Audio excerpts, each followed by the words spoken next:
Bien, justamente estaba yo haciendo un esquema para que ustedes entendieran lo que son los esfuerzos principales, para que no los confundan con los esfuerzos en el sistema de ejes principales del material. Entonces ya habíamos visto este esquema. Este esquema pues es de cómo se evalúa la capacidad de carga de un elemento estructural. Claro, aquí nada más estamos hablando de los criterios de falla por resistencia.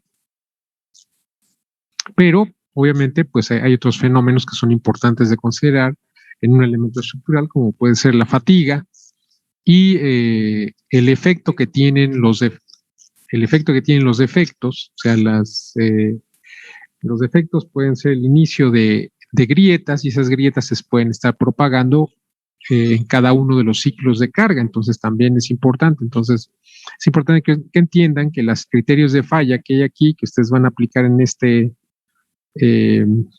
esta casilla, pues en realidad son varios, no necesariamente son las teorías de falla por resistencia, sino también hay teorías de falla por fatiga y también habrá teorías de falla por fractura.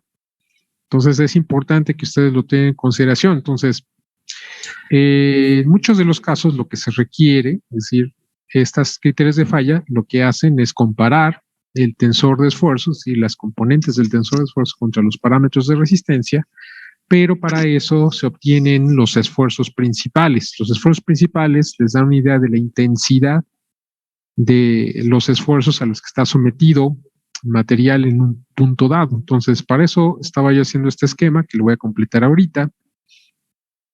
Bien, entonces aquí tenemos, acuérdense que en un punto dado, pues va a haber un tensor de esfuerzos. Perdón, aquí tenemos X.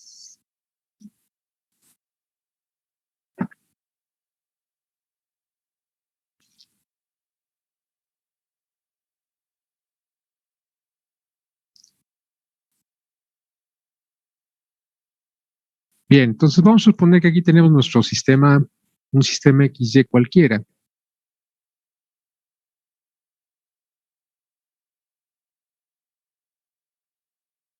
Este es nuestro eje X, este es nuestro eje Y. Voy a poner más pequeños porque si no.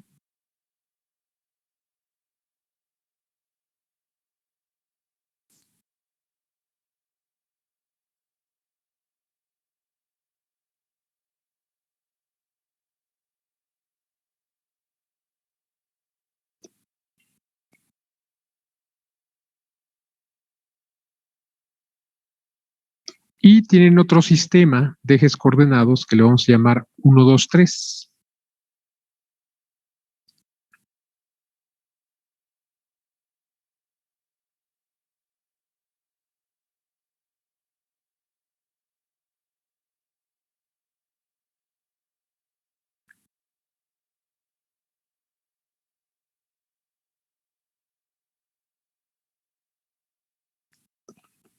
Bien, entonces va a haber una orientación que ustedes proyectan aquí en el sistema X, Y, Z, pues van a tener un tensor de esfuerzos. Bien, aquí en este punto, aquí. Pero si ustedes proyectan este mismo tensor, pero en otro sistema de ejes coordenados, que en este caso sea 1, 2, 3, tal, ¿sí?, para una orientación específica de estos tres ángulos, entonces van a encontrar que la proyección en ese sistema de ejes coordenados 1, 2, 3 les va a dar como resultado que únicamente el tensor de esfuerzos aparece con componentes de esfuerzo normal y las componentes de esfuerzo cortante son 0. Bien, a estas componentes que aparecen en la orientación para la cual el tensor de esfuerzos nada más tiene esfuerzos normales, se les llama justamente los esfuerzos principales. Y obviamente esta transformación que está aquí en ecuación se puede representar gráficamente mediante el círculo de Moore. El círculo de Moore para un estado general de esfuerzos en realidad son 3 círculos de Moore que todos los 3 son tangentes entre sí, ¿sí? Entonces la intersección de esos 3 círculos de Moore con el eje de los esfuerzos normales también corresponde al valor que van a tener estos esfuerzos principales. ¿Por qué son importantes? Porque aquí, en esta representación de Moore es mucho más, claro, la representación de Moore es una técnica gráfica. Entonces aquí ustedes ven que el mayor círculo de Moore les está indicando, el diámetro del mayor círculo de Moore les está indicando la intensidad de los esfuerzos que habría en este punto. Por eso es importante. Bien, entonces vamos a, primero, como les había dicho, vamos a ver los criterios de falla para materiales isotrópicos, que en principio ya los debieron de haber visto en su momento, en mecánica de sólidos, ¿no? Me supongo yo que los debieron de haber visto. Bien, entonces si no los han visto de todas maneras, y de todas maneras los debieron de ver en diseño de elementos de máquinas. Bien, entonces vamos a empezar por los criterios de falla que aplican para materiales dúctiles y después vamos a pasar para los que aplican para materiales frágiles. Todos estos son isotrópicos. Pues tenemos que entender esto para poder pasar a los criterios de falla materiales compuestos. Entonces, aquí tenemos uno de los criterios de falla que se emplean, que es el criterio del esfuerzo cortante máximo.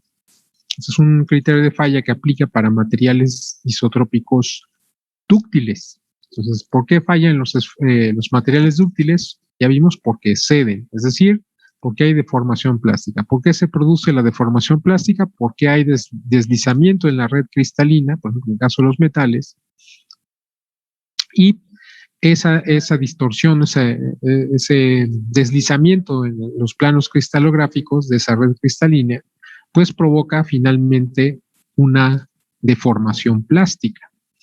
Bien, ¿quién es el responsable de que haya ese deslizamiento en alguno de esos planos cristalográficos? Pues finalmente son los esfuerzos cortantes.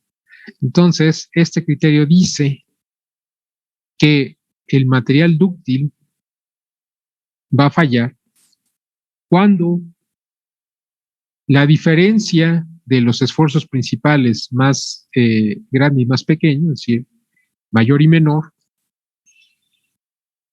alcance al esfuerzo de excedencia. ¿Por qué? Porque en un ensayo de tensión, a ver, que tengo un esquema por aquí, en un ensayo de tensión para un estado de esfuerzos uniaxial, una probeta de tensión, entonces, cuando en la probeta, si es un estado de esfuerzo uniaxial, pues el esfuerzo en dirección axial es el único que hay, pues alcanza al esfuerzo de excedencia, quiere decir que ahí se produce la falla del material, es decir, ahí empieza a haber la deformación plástica. Pero como los materiales dúctiles fallan porque hay un deslizamiento en alguno de los planos cristalográficos que es provocado por los esfuerzos cortantes, de todas maneras sabemos que para ese mismo punto, en esa misma condición, se van a presentar aquí, el mismo círculo nos está diciendo que en alguna orientación se va a presentar un esfuerzo cortante máximo, en este caso va a ser a 45 grados.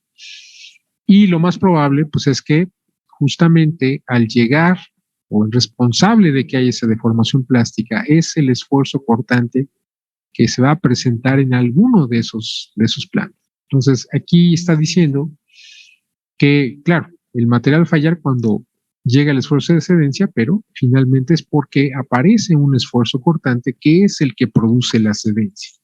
De tal manera que si nosotros comparamos el círculo de Moore más grande con el círculo de Moore que se presenta en un ensayo de tensión, entonces nosotros podemos saber cuántas veces le hace falta a ese círculo de Moore más grande para alcanzar justamente la condición de falla. Eso es básicamente lo que nos está diciendo este esfuerzo cortante máximo. Y esa condición está descrita por estas desigualdades que están aquí. Ahora, si nosotros graficáramos, aquí tenemos un espacio, no es X, Y, Z, no es tampoco el sistema 1, 2, 3, es un espacio de los esfuerzos principales. Es decir, si cualquier tensor de esfuerzos o para cada tensor de esfuerzos puede corresponder una tripleta de valores de los esfuerzos principales, sigma 1, sigma 2 y sigma 3, entonces vamos a generar este espacio es el espacio de los esfuerzos principales, y tenemos aquí este sistema. Entonces, cualquier distancia en este espacio, pues corresponde a esfuerzos. Entonces, quiere decir que en este espacio podríamos graficar cualquier combinación de los esfuerzos principales. Es decir, podríamos representar cualquier estado de esfuerzos si ponemos ese estado de esfuerzos en términos de los esfuerzos principales. Bien, entonces esta condición de falla va a corresponder a un lugar geométrico en este espacio de los esfuerzos principales. Y ese lugar geométrico va a corresponder a la superficie de un prisma hexagonal, este que está aquí, ustedes ven aquí, cuyo eje axial va en una dirección 1, 1, 1. Entonces, este es un prisma hexagonal que va en dirección 1, 1, 1, ¿sí? Y este sería el lugar geométrico en donde ocurre la falla del material dúctil de acuerdo con el criterio de falla del esfuerzo cortante máximo que está aquí descrito. Es decir, todas las condiciones que cumplen, todos los puntos en este espacio que cumplen con esta condición estarían sobre la superficie de este prisma hexagonal. Si nosotros viéramos este prisma hexagonal en dirección de su eje axial, lo que veríamos sería esta imagen que está acá del lado derecho.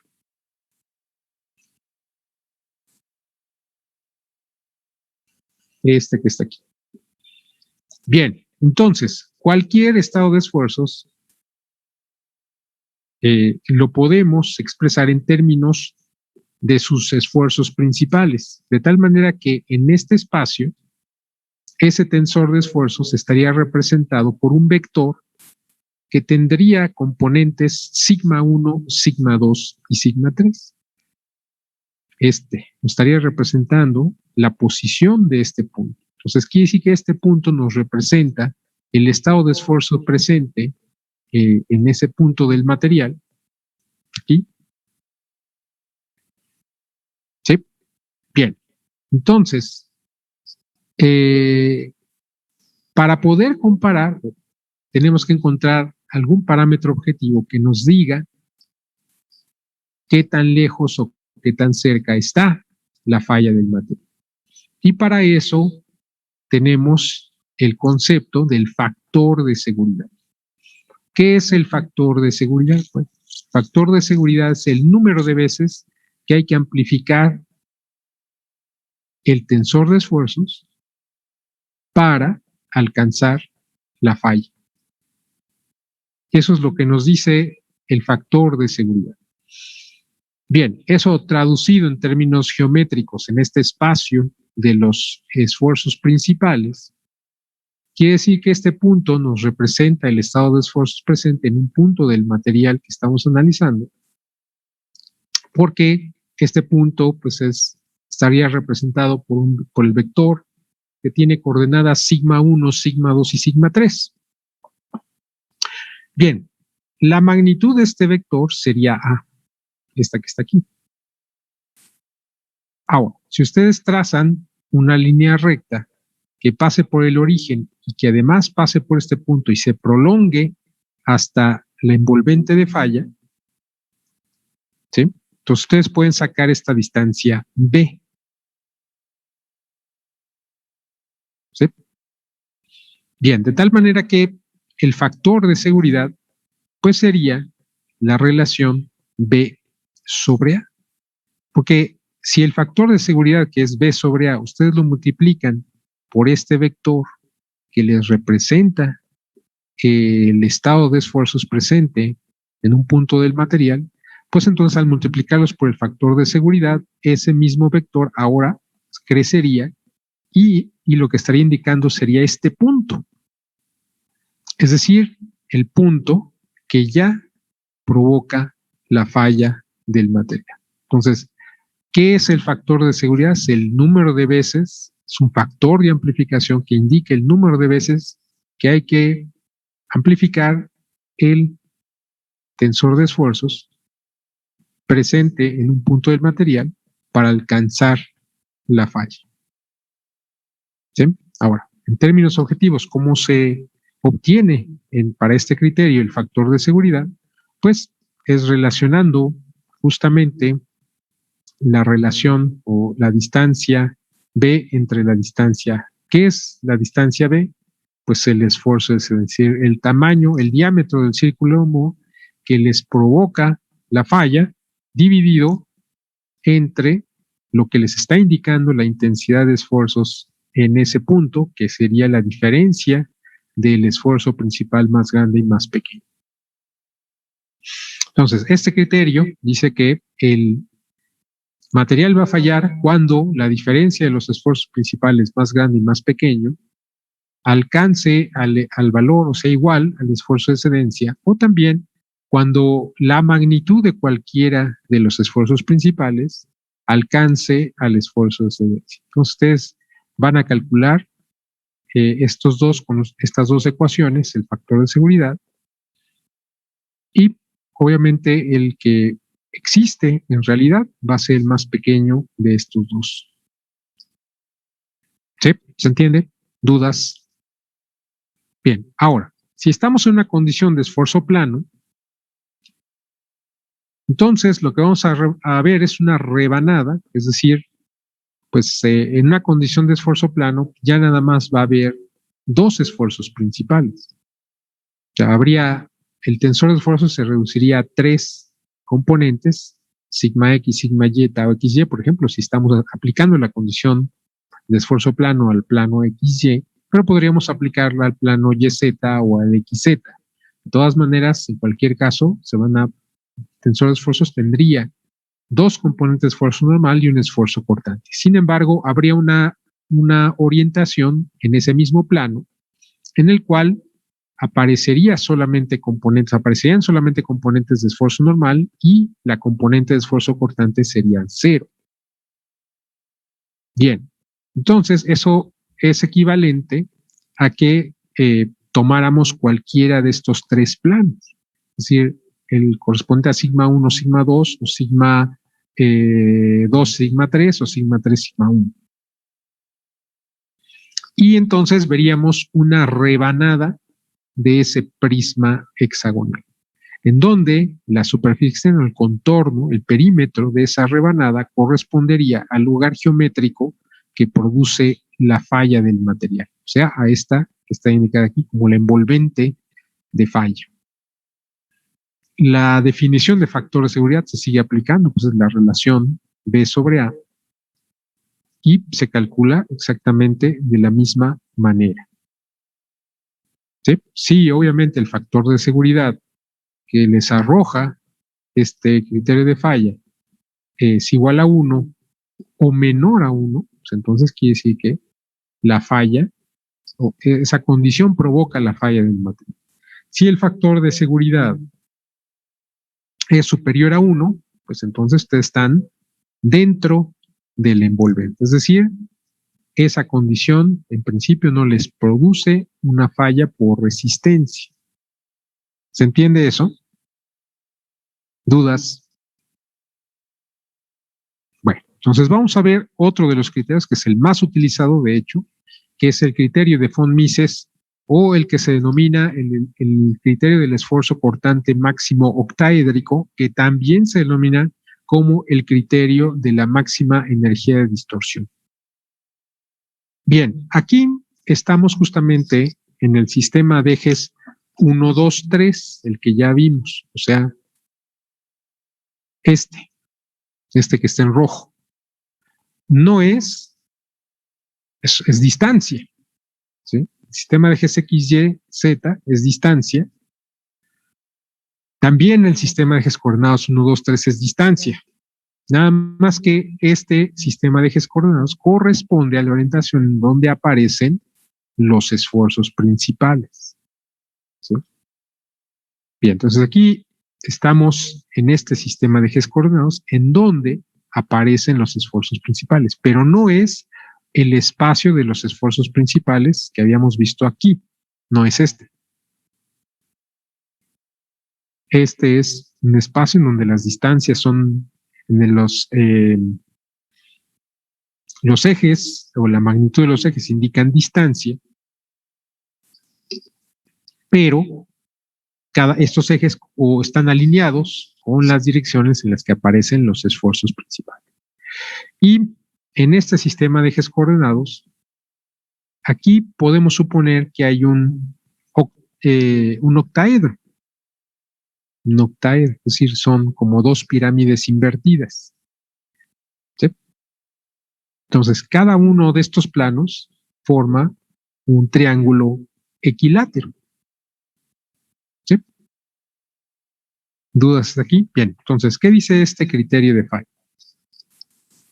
Este criterio de falla dice que el material va a fallar cuando el esfuerzo cortante octaédrico o el esfuerzo cortante en los planos octaédricos alcance al esfuerzo cortante octaédrico que se produce en una probeta de tensión al momento de la cedencia. ¿Sí? Bien, entonces vamos a analizar qué significa eso. Aquí tenemos uno de los planos octaédricos. ¿Sí? Vamos a suponer que en el material estamos en una condición de esfuerzo uniaxial, es decir, solamente hay esfuerzo en una dirección y por lo tanto, pues esa dirección correspondería al eje 1, es decir, ahí se estaría presentando el esfuerzo principal o en esa dirección estaría actuando el esfuerzo principal 1. ¿Se entiende? Bien, ahora, este es un plano octaédrico. Esta superficie forma un triángulo equilátero y este vector U es un vector unitario que es normal al plano octaédrico, es decir, es perpendicular a este plano y sabemos, porque es un triángulo equilátero y es una de las caras de este octaedro, necesariamente este vector U va en una dirección 1, 1, 1, pero como es un vector unitario, pues entonces multiplicamos a ese vector 1, 1, 1 por el recíproco de su magnitud, o sea, por 1 sobre raíz de 3. ¿Por qué raíz de 3? Porque es 1 al cuadrado más 1 al cuadrado más 1 al cuadrado. ¿Sí? Entonces, quiere decir que este vector unitario tiene por componentes 1 sobre raíz de 3 en cada dirección. Bien, entonces, sabemos que este es nuestro vector unitario que es perpendicular a este plano octaedro. Ahora, aquí también perpendicular al plano octaédrico va a estar actuando un esfuerzo normal octaédrico y un esfuerzo cortante octaédrico, es decir, esta condición producida por el esfuerzo donde solamente hay sigma 1, pues la podemos descomponer en dos esfuerzos que estén actuando sobre el plano octaédrico. Un esfuerzo normal y un esfuerzo cortante. Bien, entonces, sabemos que el esfuerzo principal 1 pues va en dirección 1 y ya sabemos ahora la dirección del vector unitario, que es perpendicular al plano octaedro. Por lo tanto, aprovechamos la definición del producto escalar, que nos dice que el producto escalar va a ser al producto de las magnitudes de dos vectores multiplicado por el coseno del ángulo entre ellos. Bien, o sea, lo que está aquí. Y esto, o con esto, nos va a permitir encontrar el ángulo. ¿Cuánto es el ángulo alfa, este ángulo alfa que hay, entre la dirección 1 que es en la que está actuando el esfuerzo principal 1, y la dirección perpendicular al plano octaédrico. Y entonces aquí obtenemos esa orientación, pero también por una identidad trigonométrica, la que ustedes ya conocen muy bien, podemos también encontrar otra de las funciones que nos van a ser de utilidad. Aquí es el coseno de alfa y aquí es el seno de alfa. ¿Dudas hasta aquí? Bien. Entonces, pero obviamente en una condición cualquiera para un estado general de esfuerzos, entonces, para un punto dado del material, podemos tener un tensor de 6 componentes que, rotado de tal manera que en una orientación aparezcan solo esfuerzos normales, pues entonces esas componentes van a representar los esfuerzos principales sigma 1, sigma 2 y sigma 3. Es decir, que para un punto dado del material, pues van a existir estas 3 componentes de esfuerzos principales, es decir, sigma 1, sigma 2 y sigma 3. Bien, pero en cada una de ellas podríamos nosotros encontrar justamente las componentes de esfuerzo normal y de esfuerzo tangencial, es decir, cortante, para cada una de ellas. Por ejemplo, aquí, el esfuerzo principal 1, o sea, sigma 1, va a provocar una fuerza que aquí es F1. ¿Sí? Vamos a suponer que esta superficie, la superficie del plano octaédrico, es SH. Nosotros sabemos ya qué orientación tiene esta superficie con respecto al sistema de ejes coordenados porque conocemos al vector unitario U. Y también, a partir de ese vector unitario, podemos conocer cuánto es el ángulo alfa. O sea, este. De tal manera que nosotros sabemos que la proyección de este plano octaédrico en el plano 2, 3, o sea, va a producir una superficie que tiene forma de triángulo, un triángulo rectángulo, este que está aquí, y cuya magnitud, es decir, la superficie de ese triángulo, va a ser SH por el coseno de alfa. Entonces, quiere decir que, por definición, si los esfuerzos son la relación entre las fuerzas que están actuando y las superficies en las que están actuando, pues entonces quiere decir que este sigma 1 que está actuando en la dirección 1 multiplicado por SH coseno de alfa va a dar como resultado esta fuerza F1. Ahora, esta fuerza F1 la podemos descomponer en 2 componentes.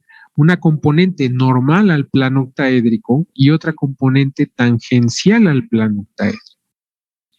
De tal manera que podemos establecer estas relaciones que están aquí. Es decir, la magnitud de F1, pues ya vimos, es sigma 1 SH coseno de alfa. Pero, pues sabemos este ángulo, por lo tanto, pues quiere decir que F1 por el coseno de alfa, pues les va a dar como resultado la fuerza normal al plano octaédrico y F1 por el seno de alfa, pues va a dar como resultado esta componente tangencial al plano octaédrico, que es esta que está aquí. Ahora, si esta Fn, que es normal al plano octaédrico, la dividimos entre la superficie del plano octaédrico, que es donde está actuando, entonces lo que encontramos es el esfuerzo normal octaédrico.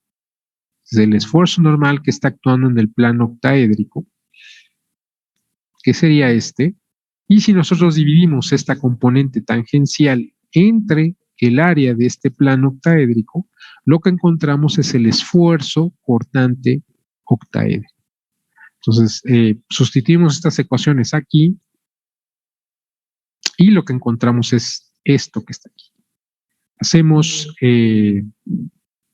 sustituimos también esto que está aquí, y lo que encontramos son estas relaciones. Eso nos permite conocer cuáles van a ser las contribuciones a los esfuerzos octaédricos para cada una de las componentes de los esfuerzos principales.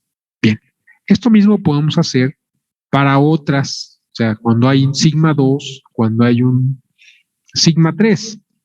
Entonces, en el caso de que hubiera también sigma 2 y sigma 3, pues producirían también una fuerza normal al plano octaédrico que sería completamente paralela a esta y por lo tanto ahí simplemente se sumarían.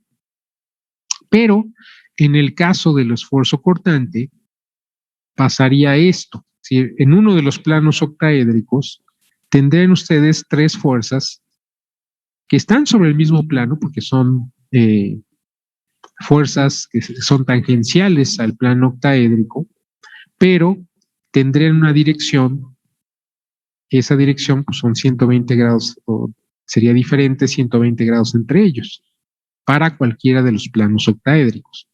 Por lo tanto, si nosotros obtenemos una resultante, ¿sí?, que es esta, y podemos sumar todas las componentes que van en dirección, digamos, paralela, que serían esta, en dirección 1, por ejemplo, y sumamos todas las componentes que van en una dirección transversal a este eje 1, obtenemos esto y de aquí podemos sacar una resultante.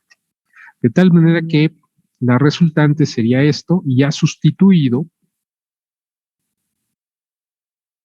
lo que obtenemos es justamente la componente, bueno, esta es la resultante, la fuerza resultante, que es tangente al plano octaédrico, pero ya provocada por las tres componentes del tensor de los esfuerzos principales. Sustituimos nosotros lo que corresponde y lo que encontramos es que para un estado general de esfuerzo, es decir, cuando ese estado general de esfuerzo lo podemos representar, o la intensidad de ese estado de esfuerzo lo podemos expresar en términos de los esfuerzos principales, entonces podemos encontrar el valor del esfuerzo cortante octaédrico que se produce cuando están presentes pues un tensor de esfuerzos cualquiera. Entonces, ¿qué dice el criterio de von Mises? Que también se denomina como el criterio del esfuerzo cortante máximo octaédrico. Pues es de que la falla va a ocurrir cuando este valor que está aquí sea igual al esfuerzo cortante octaédrico que se está produciendo en un ensayo de tensión, o sea, uniaxial, al momento de la ascendencia. Bueno, pues entonces vamos a analizar qué es lo que pasa en un ensayo de tensión al momento de la ascendencia. Bueno, pues al momento de la ascendencia, en un ensayo de tensión, que es una condición uniaxial, quiere decir que ahí solamente hay un esfuerzo. Y en esa dirección, en la dirección axial de la probeta, pues en realidad ese sería directamente el esfuerzo principal 1. Quiere decir que en el plano octaédrico, en los planos octaédricos, se estaría produciendo este esfuerzo cortante. Bien, entonces quiere decir que cuando este valor alcance el esfuerzo de excedencia, en el plano octaédrico se está produciendo el esfuerzo cortante que está produciendo la excedencia. Por lo tanto, si cuando el esfuerzo cortante octaédrico alcance a este valor, es decir, estamos haciendo esta igualdad, entonces es que se produce la excedencia. Quiere decir que una vez hecha esta sustitución, esta igualdad, lo que resulta es una ecuación que nos indica el lugar geométrico de la falla, de acuerdo con el criterio de von Mises. Ahora, ¿por qué existe este criterio y por qué se adapta bien a los datos experimentales? De hecho, es el que mejor se adapta a los datos, a los resultados experimentales. Es porque si se fijan, este plano octaédrico no está exactamente a 45 grados, pero es mucho más probable que esos planos que se están deslizando correspondan a alguna de las orientaciones de este octaedro, ¿sí? Y entonces, por lo tanto, pues van a coincidir de una manera mucho más probable con el esfuerzo cortante que produce la falla o que produce la cedencia en el material. Ahora, esto representado en el espacio de los esfuerzos principales, bueno, aquí está vamos a ver, lo que veríamos sería un cilindro que va en la dirección 1, 1, 1, ¿sí? Cuyo eje axial va en la dirección 1, 1, cilindro. Y esta ecuación que está aquí, esta, lo que nos indica es justamente la superficie de este cilindro. Es el lugar geométrico en donde va a ocurrir la falla en el espacio de los esfuerzos principales. ¿Sí? Aquí, de hecho, yo tengo marcado en esta figura el hexágono que sale o resultado de la teoría del esfuerzo cortante máximo. Y como se ve, pues dentro del criterio de falla von Mises está contenido el criterio del esfuerzo cortante máximo. De hecho, en las aristas del hexágono coinciden con las generatrices del cilindro de von Mises. El factor de seguridad, pues es la misma relación B sobre A. Eso no cambia. Sí, por lo tanto, ¿cómo hacemos para hacer esto? Bueno, si ustedes en lugar de sigma 1 sustituyen Fs sigma 1, en lugar de sigma 2 sustituyen Fs sigma 2, en lugar de sigma 3 sustituyen Fs sigma 3, entonces se van a dar cuenta que justamente llegan a esta ecuación que está aquí. Entonces, esta ecuación les permite calcular el factor de seguridad por medio del criterio de von Mises. ¿Dudas hasta aquí? Bueno, ahora, ya aplicado este criterio para una condición de esfuerzo plano, lo que verían en el espacio de los esfuerzos principales sería una rebanada de este cilindro. Obviamente una rebanada, si el cilindro va en la dirección 1, 1, 1, pues cualquiera de los planos pues sería una rebanada en diagonal de ese cilindro y por lo tanto lo que verían ser una elipse. Esta es la elipse que ustedes verían en cualquiera de los planos, en el espacio de los esfuerzos principales. Entonces aquí, en verde, está la teoría del esfuerzo cortante máximo. Entonces vean estos puntos, serían los vértices del hexágono, pues también son lugares que producen la falla de acuerdo con el criterio de von Mises. Y de hecho, pues el factor de seguridad que les arroja el criterio del esfuerzo cortante es menor, casi todos, menos en estos puntos es exactamente igual que el factor de seguridad que les arroja el criterio de von Mises. ¿Bien? Bien, igual, pues en cualquiera de los planos seguiría haciendo la relación B sobre A, el cálculo del factor de seguridad. Nada más que aquí estamos en el plano sigma 1 o sigma 2, sigma 1. Por lo tanto,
Bien, entonces ya estamos de vuelta.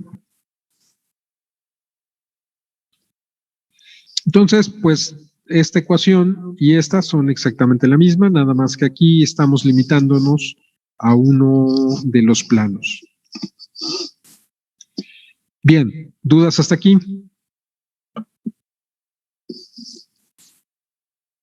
¿Dudas? ¿No hay dudas? Bueno, entonces vamos a pasar ahora a los criterios de falla para materiales frágiles isotrópicos.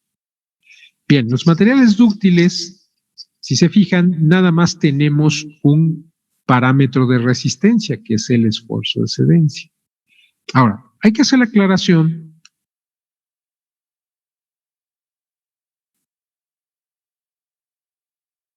que en realidad el esfuerzo de excedencia ya está en la zona plástica. ¿Por qué? Porque en realidad, en donde empezaría a ver la deformación plástica, sería el esfuerzo en el límite elástico. Sería este punto de aquí donde ya la parte lineal se pierde y empieza una curva. Solo que este punto es extremadamente difícil de obtener desde el punto de vista experimental. Ustedes cuando hacían su ensayo de tensión y sacaban los datos de las máquinas y los profesores los ponían a sacar todas las características que se pueden obtener a partir de este diagrama esfuerzo de formación, pues el límite elástico era sumamente complicado de obtener, muy complicado. O sea, de hecho, con los medios que se tienen disponibles en un laboratorio, los métodos convencionales, claro, que hay en un laboratorio de ensayos mecánicos convencionales, que se apegue a las normas para tal fin, pues no se puede obtener el límite elástico. Entonces, para subsanar esa deficiencia, pues entonces se inventó el concepto de lo que es el esfuerzo de excedencia. Entonces, ¿cómo se obtiene el esfuerzo de excedencia? Es que ustedes sí, del diagrama que se obtiene, el diagrama de esfuerzo de formación, ustedes pueden trazar una recta paralela, esta que está aquí. Esta recta paralela desplazada al 0.02%. Y entonces sí, esta recta va a intersectar el diagrama en un punto bien específico que sí se puede identificar. Y entonces, esta intersección de esta recta desplazada al 0.02%, que es paralela a la recta elástica, entonces este sí corresponde a un punto bien definido. Y este punto, obviamente la coordenada correspondiente al esfuerzo, pues va a corresponder al esfuerzo de excedencia. Pero para fines de ingeniería, se considera que el esfuerzo de excedencia es o va a corresponder o indica el límite elástico, aunque sabemos que en realidad ese esfuerzo ya está en la zona plástica. Sí, pero para fines de ingeniería se considera el límite elástico. Bien. Entonces, en el caso de los materiales frágiles fallan cuando se rompen. Bueno, uno de los primeros criterios fue el esfuerzo máximo. Este, pues finalmente no se emplea ya. Y este, obviamente, bueno, en el caso de los materiales dúctiles, el esfuerzo de excedencia en un ensayo de tensión tiene la misma magnitud aproximadamente que el esfuerzo de excedencia en compresión, de tal manera que para un material dúctil solamente tienen un parámetro de resistencia que corresponde al esfuerzo de excedencia, porque se presentaría el mismo valor de la excedencia en tensión que en compresión. Sin embargo, para el caso de los materiales frágiles normalmente son materiales que presentan ya de antemano grietas, que no presentan deformación plástica, que presentan esas grietas que ya tiene de antemano y por lo tanto, cuando se está este material sometido a una condición de tensión, el efecto de estas grietas se hace presente y por lo tanto va a tener un esfuerzo máximo en tensión diferente que el esfuerzo máximo en compresión. ¿Por qué? Porque en el caso de compresión, el efecto de estas grietas ya no existe. Es como si ya no existiera la grieta. Y por lo tanto, normalmente, el esfuerzo máximo en compresión va a tener una magnitud mayor que el esfuerzo máximo en tensión. Bien, entonces este criterio que ya es histórico dice que el material va a fallar cuando alguna de las componentes de los esfuerzos principales alcance al parámetro de resistencia. Es decir, para tensión o para, obviamente, compresión. Por lo tanto, el origen de si se fijan aquí, pues va a ser un cubo, pero este cubo no está centrado en el origen del sistema de ejes coordenados, sino está desplazado hacia este vértice. O sea, hacia el vértice que está en el cuadrante en donde todas las componentes son positivas. ¿Se entiende? Bien, pero esto es relativamente histórico. ¿Por qué? Porque pues, no se emplea más. Ahora, vamos a ver otro criterio que sí se emplea, es la teoría de Coulomb-Moore. Entonces, aquí tenemos el círculo de Moore que se produce en un ensayo de tensión. Si en un ensayo de tensión, cuando falla el material, si el material frágil falla cuando se rompe. Por lo tanto, quiere decir que en un ensayo de tensión, una probeta en tensión, el círculo de Moore en ese momento, pues tiene este diámetro. Como es un ensayo uniaxial, pues entonces el esfuerzo principal 1, pues directamente va a ser el esfuerzo que hay en la probeta.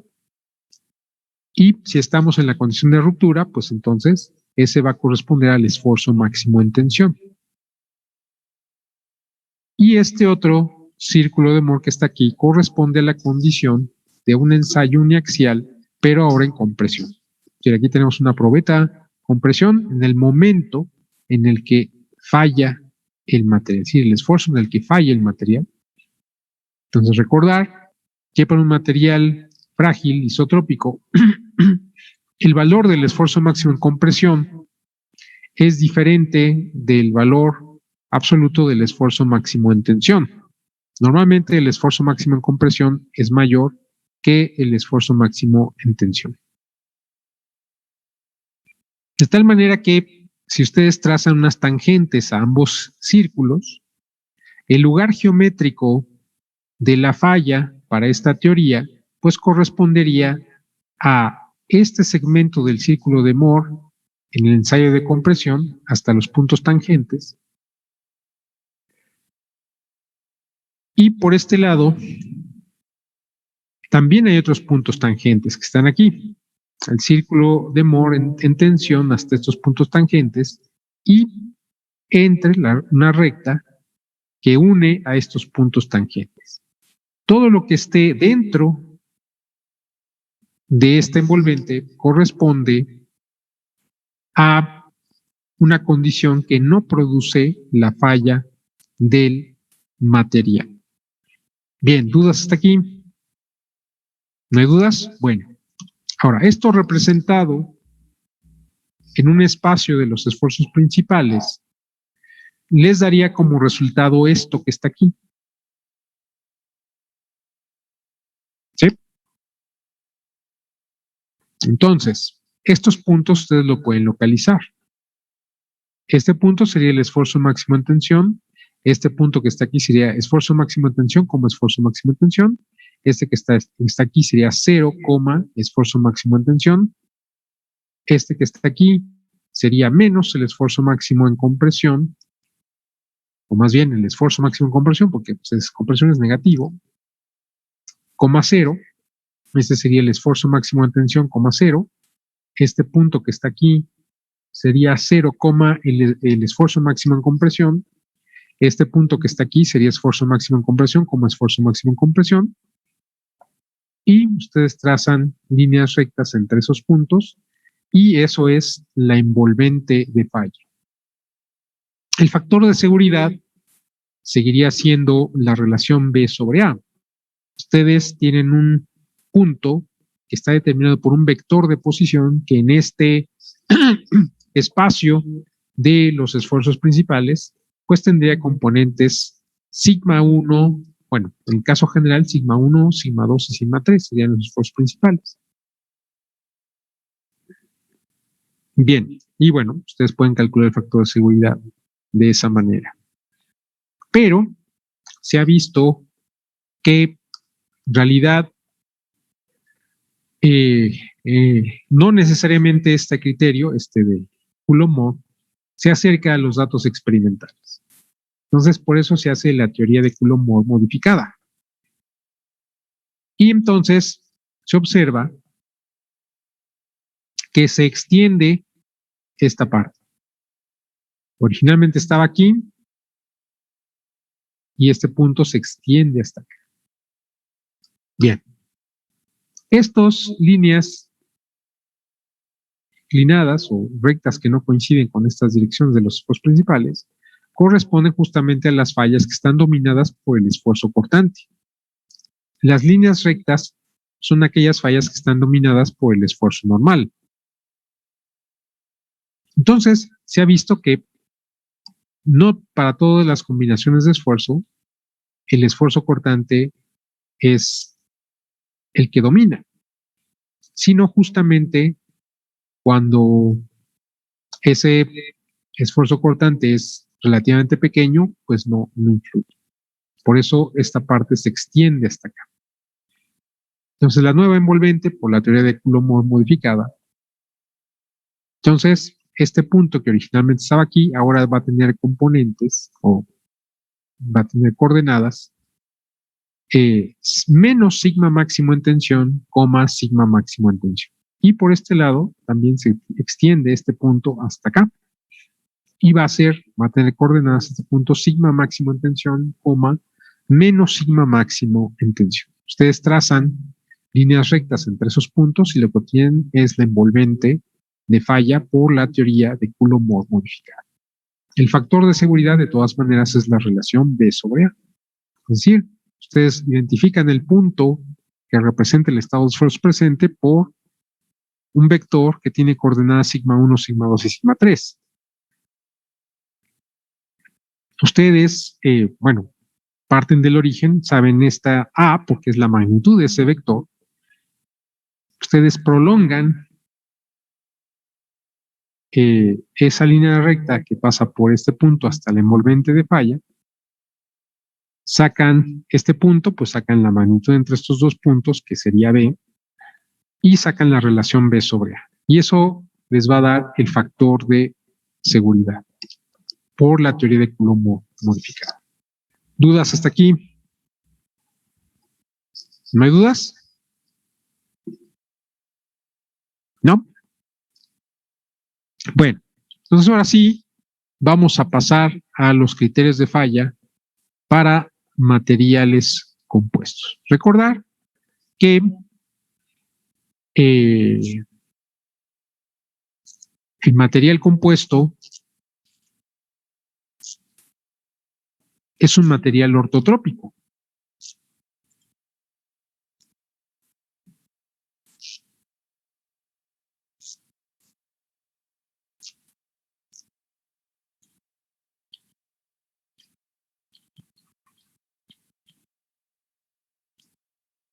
Ahorita vamos a regresar a eso. Okay. Entonces, vamos a ver aquí unos de los criterios de falla. Entonces, en principio, el material compuesto se comporta de una manera frágil. Vamos a ver estos criterios de falla que están aquí. Algunos de ellos, pues, no se utilizan tanto, otros se utilizan más. Bueno, a ver, vamos a regresarnos un poco ¿Sí? Vamos a suponer que tenemos un material ortotrópico, como el que está aquí. Recuerden que el material ortotrópico es esta es la celda unitaria de un material ortotrópico. Quiere decir que tendríamos nosotros todos estos parámetros de resistencia que están aquí. Si para un material isotrópico tenemos dos parámetros de resistencia, es decir, uno, un esfuerzo máximo en tensión y otro esfuerzo máximo en compresión, aquí tendríamos que analizarlo respecto a sus ejes principales. Aquí este 1, 2, 3 es un sistema de ejes que corresponde con los ejes principales del material. No confundir con el sistema que acabamos de ver, en donde 1, 2, 3 corresponde a un sistema que coincide con las direcciones en las que aparecen los esfuerzos principales. Aquí sí estamos en los ejes principales del material. Entonces, vamos a suponer que tenemos un material ortotrópico como este que está aquí. Es un material compuesto reforzado por tres tipos de fibras diferentes. Vamos a suponer que aquí en dirección 1 tuviéramos fibra de vidrio. En dirección 2, esta dirección, tuviéramos, por ejemplo, fibra de carbono. Y en dirección 3, fibra de aramida, todas envueltas en una matriz polimérica. Entonces quiere decir que tendrían propiedades diferentes en cada dirección. Sería un material ortotrópico. Tenemos una configuración simétrica. Es decir, si esto lo repiten muchas veces en dirección 1, muchas veces en dirección 2, muchas veces en dirección 3, forman un volumen que podríamos considerar que tiene una configuración simétrica. Y esos ejes 1, 2 y 3 serían los ejes de simetría. Bien, entonces, si analizamos, recuerden ustedes cómo obteníamos las propiedades para un material ortotrópico, pues hacemos lo mismo, pero ahora lo llevamos hasta la ruptura. Entonces, veríamos que si aplicamos un esfuerzo normal en dirección 1 hasta la ruptura, pues encontraríamos un esfuerzo 1 máximo en tensión. Si aplicamos un esfuerzo en dirección 1, pero ahora de compresión, y lo llevamos hasta la ruptura, pues entonces aparecería un sigma 1 máximo en compresión. Si ahora hiciéramos lo mismo, pero en dirección 2, pues aparecería un sigma 2 máximo en tensión y un sigma 2 máximo en compresión. Si hacemos lo mismo para el eje 3, pues aparecería un sigma 3 máximo en tensión, un sigma 3 máximo en compresión, y después, si hiciéramos ensayos de corte hasta la ruptura en cada uno de estos tres planos, entonces aparecería un sigma 2 3 máximo, un sigma 1 3 máximo y un tau 2 3 máximo, un tau 1 3 máximo y un tau 1 2 máximo. Si se fijan ustedes, tendríamos 9 parámetros de resistencia. Entonces, a diferencia de los materiales isotrópicos, caso del material isotrópico dúctil, pues nada más tenemos un parámetro de resistencia. En el caso de materiales isotrópicos frágiles tenemos 2. Bueno, en el caso general de un material ortotrópico tendríamos 9. Ahora, ¿cómo nosotros en esta parte del curso vamos a analizar qué es lo que le está pasando a una lámina de material compuesto que forma parte de un estratificado, que a su vez forma parte de una membrana, y sabemos que los esfuerzos son paralelos a la superficie mediana? Pues podemos hacer una simplificación de esfuerzo plano. Quiere decir que entonces, vamos a suponer, que limitamos los componentes del tensor de esfuerzos, por ejemplo, al plano 1, 2. Bien, pues entonces quiere decir que tendríamos un sigma 1 máximo en tensión, tendríamos un sigma 1 máximo en compresión, tendríamos un sigma 2 máximo en tensión, tendríamos un sigma 2 máximo en compresión y tendríamos un tau 1 2 máximo. Es decir, inclusive para el caso, digamos, relativamente más simple del material compuesto que se comporta como membrana, tendríamos 5 parámetros de resistencia,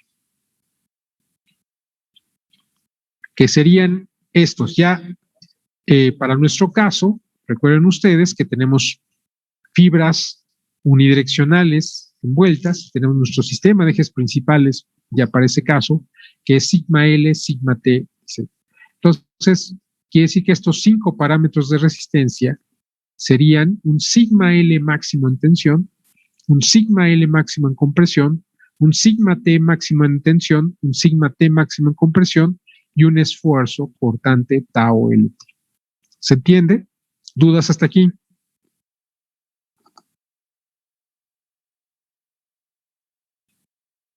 Bien, el primer criterio pues es básicamente histórico, aunque, bueno, también otra de las cosas importantes antes de entrar en los criterios de falla. En los materiales isotrópicos dúctiles, como el aluminio y el acero, pues está bastante bien estudiado y se han hecho multiplicidad de ensayos y prácticamente cuando ustedes hacen un análisis por elemento finito, sacan el factor de seguridad por el criterio de von Mises, así, porque todos los programas de elemento finito lo tienen, y ya, no se fijan ni por qué. Es el criterio que de alguna manera se acerca muchísimo, es decir, corresponde bastante bien o predice bastante bien la falla por resistencia en un material isotrópico dúctil. Bien, pero en el caso de los materiales compuestos, recuerden ustedes que el material únicamente existe en una determinada forma, con un determinado proceso de fabricación. ¿Por qué? Porque aunque ustedes tuvieran el mismo tipo de refuerzo, el mismo tipo de matriz, pues dependería de la cantidad de cada uno de esos constituyentes, así serían las propiedades que se tendrían. Es decir, aunque ustedes seleccionen un tipo de refuerzo y un tipo de matriz, tendrían N materiales diferentes. Y obviamente, pues su pieza la van a especificar con un determinado número de capas, con un tipo de refuerzo, un tipo de material y por lo tanto, ese material solo existe en su pieza. Por otro lado, la misma definición de material compuesto es combinación de materiales de naturaleza diferente. Uno es la fase dispersa, que es el refuerzo, y otro es la fase continua, que es la matriz, que pueden ser muy diversas. Por lo tanto, los mecanismos de interacción y de cómo se rompen estos materiales, pues es muy diverso. Entonces, lo que hay que hacer una advertencia aquí es que no existe, hasta el momento, no existe un criterio de falla que sea o que se acerque totalmente a los datos experimentales para todas las combinaciones de esfuerzos y para cualquier proporción del tensor de esfuerzos. O sea, no existe hasta ahorita. Los criterios de materiales isotrópicos dúctiles, como el criterio del esfuerzo cortante máximo, que también se llama el criterio de Tresca, y el criterio del esfuerzo cortante máximo octaédrico o el criterio de von Mises, como también se le conoce, pues son criterios que se hicieron, pues, digamos, a principios del siglo XX, tal vez a finales del siglo XIX. Bueno, estos criterios que vamos a ver ahora son relativamente recientes, es decir, estamos hablando de los años 60 e incluso un poco más cercanos, es decir, 60 o 70, tal vez unos más 90, por decir algo, ¿sí? Las personas que hicieron estos criterios que vamos a ver, pues son gente que no existe nada más en los libros, es gente que está viva, ¿no? Entonces, ¿por qué? Porque se empezaron a utilizar materiales compuestos, pues a partir, en gran medida, a partir de los años 60. Y entonces, pues, en esos momentos, pues en realidad no se sabía muy bien, como tampoco se sabe ahora, el comportamiento mecánico con absoluta precisión de las estructuras en materiales compuestos. Entonces, es muy importante hacer esa aclaración. Entonces, hay unos criterios de falla que se ajustan a los datos experimentales bastante bien en ciertas combinaciones de esfuerzo. Para otras, no. ¿Sí? Pero hasta el momento no existe un criterio de falla que se ajuste bien a los datos experimentales para cualquier combinación de esfuerzo. Los que vamos a ver aquí son los que se utilizan comúnmente en la ingeniería, pero no significa que sean los únicos. Y de todas maneras, siempre hay que ver para la combinación de esfuerzos que ustedes estén analizando, cuáles son los criterios de falla que se acercan más a los datos experimentales. Ahora, si ustedes se ponen ahí en su navegador y le ponen ahí Composite Material Failure Criterion, ¿no? Va a aparecer un montón de criterios de falla para materiales compuestos, pero muchísimos. Entonces, algunos de ellos tienen un sustento fenomenológico muy fuerte, pero tienen la desventaja de emplear parámetros de resistencia adicionales a los que normalmente se pueden obtener en un laboratorio de ensayos mecánicos. ¿Sí? Es decir, algunos de ellos pues, utilizarán más parámetros de los que están aquí, de estos 5 que están aquí. Entonces, tendrá un sustento fenológico muy importante, pero al tener los otros parámetros, van a ser difíciles su implementación en ingeniería, porque normalmente pues, ustedes lo que tienen son máquinas de ensayos mecánicos que hacen un tipo de ensayos y con ese tipo de máquinas de ensayos ustedes tienen que sacar las propiedades de resistencia. Si ustedes tienen otros parámetros que involucran, por ejemplo, ensayos biaxiales, pues entonces ya no es tan fácil. Ahora, por otro lado, hay criterios que se ajustan bien a los datos experimentales, pero no tienen un sustento fenomenológico muy sólido. Entonces, ese es el escenario en el que estamos. De hecho, hace como unos 20 años, ¿sí? Un poquito más, se empezó a hacer un ensayo mundial, es el World Wide Failure Exercise, así se llamó, WWFE, ustedes lo pueden buscar en su navegador, World Wide, o sea, de mundial, Failure Exercise. Entonces ahí un grupo de investigadores en el ámbito internacional se pusieron de acuerdo y lanzaron, digamos, una convocatoria a todos aquellos que quisieran participar. ¿Y en qué consistía ese experimento? Bueno, pues entonces todos los que querían participar tenían que hacer ensayos justamente.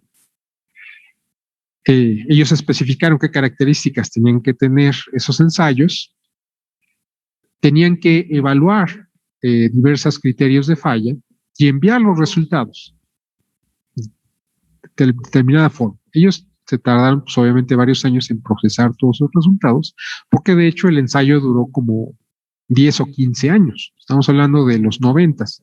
Y a principios de los años 2000 es que se concluyó ese primer ejercicio mundial de falla. Y el objetivo era justamente ver o analizar, comparar entre estos criterios de falla que existían, pero no fueron todos, porque no todos los que inventaron los criterios de falla participaron en ese ejercicio, y entonces se obtuvieron ciertos resultados. ¿Sí? Entonces, ahí se observa que varios de estos criterios que vamos a ver aquí se ajustan bien a los datos experimentales, pero no para todas las condiciones de esfuerzo. Y además, se llegó también a la conclusión de que, por ejemplo, en el caso de ensayos biaxiales en compresión, es decir, donde haya compresión por un lado y compresión por otro lado, en dos ejes, son muy difíciles de realizar. Y por lo tanto hay una carencia de datos. Por lo tanto, pues no se ha podido estudiar muy bien cuáles son los criterios de falla que se van o que se ajustan los datos experimentales para esas condiciones. Bien, entonces hay que hacer esa aclaración. Ustedes le ponen ahí. Entonces, ya ahorita han hecho como 3 ensayos mundiales con diferentes características. Pero bueno, entonces hay que entender que hasta ahorita no existe el criterio de von Mises, o sea, un equivalente al criterio de von Mises para los materiales compuestos. Bien, entonces uno de esas partes, pues dijeron, bueno, si en primera instancia sabemos que el material compuesto, bueno, una laminita de material compuesto se comporta como material frágil, pues entonces vamos a ver, aplicar el criterio del esfuerzo cortante máximo, perdón, del esfuerzo normal máximo, el esfuerzo máximo que se le conoce. Entonces, pues aquí estamos viendo, aquí estamos viendo el espacio de los esfuerzos en los ejes principales del material. No confundir con el espacio de los esfuerzos principales. Aquí, normalmente para los materiales compuestos, vamos a trabajar en el espacio de los esfuerzos en el sistema de ejes principales del material. Es decir, aquí tenemos sigma L y sigma T. Y de acuerdo con este criterio, pues obviamente, el material va a fallar cuando alguno de los componentes del tensor de esfuerzos en los ejes principales alcance al parámetro de resistencia. Es decir, que por este lado pues, estaría limitado por el sigma L máximo en tensión, por este lado estaría limitado por el sigma L máximo en compresión, por este lado estaría limitado por el sigma T máximo en tensión y por este lado por el sigma T máximo en compresión. Claro, esto no significa que se ajuste completamente a los datos experimentales, pero fue inicialmente lo primero que se utilizó como criterio de falla para materiales compuestos. En la actualidad, pues no necesariamente este es el que más se utiliza. Bien, otro de los criterios que se emplea es el de la teoría de la deformación máxima. Bien, ¿qué significa esto? Bueno, este criterio dice, ya, cuando ustedes obtienen los parámetros de resistencia 5 que acabamos por los ensayos mecánicos, para este valor de esfuerzo corresponde también un valor de deformación. Es decir, cuando está el sigma L máximo en tensión es porque también hay presente una epsilon L máximo en tensión. Si se presenta un sigma L máximo en compresión es porque va a haber también en ese punto pues un epsilon L máximo en compresión. Si se presenta un sigma T máximo en tensión es porque aparece un epsilon T máximo en tensión. Si aparece un sigma T máximo en compresión es porque aparece un epsilon T máximo en compresión. Y si aparece un tau LT máxima, pues es porque aparece una gamma LT máximo en compresión. Bien, entonces aquí el criterio es con base en esos parámetros de deformación, no de esfuerzo. Bien. Entonces, lo que estamos viendo aquí es el lugar geométrico, por ejemplo aquí, de este lado, el lugar geométrico en donde se alcanza epsilon L máximo en tensión. Por este lado que está aquí, es el lugar geométrico que produce,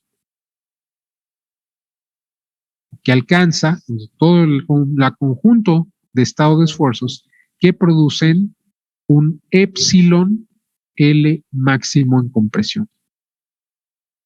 Esta línea que está aquí es el lugar geométrico de todas aquellas combinaciones de esfuerzo que van a producir epsilon T máximo en tensión, y todos los que están aquí en esta línea son todos aquellos combinaciones de esfuerzo, o sea, sigma L, sigma T, tau LT, que producen epsilon T máximo en compresión. ¿Sí se entiende? Entonces, ¿qué dice este criterio de falla? Bueno, el criterio de falla pues dice que el material va a fallar cuando en este caso, pues el tensor de esfuerzos o el tensor de formaciones, en este caso, alcance a cualquiera de los parámetros de resistencia correspondiente.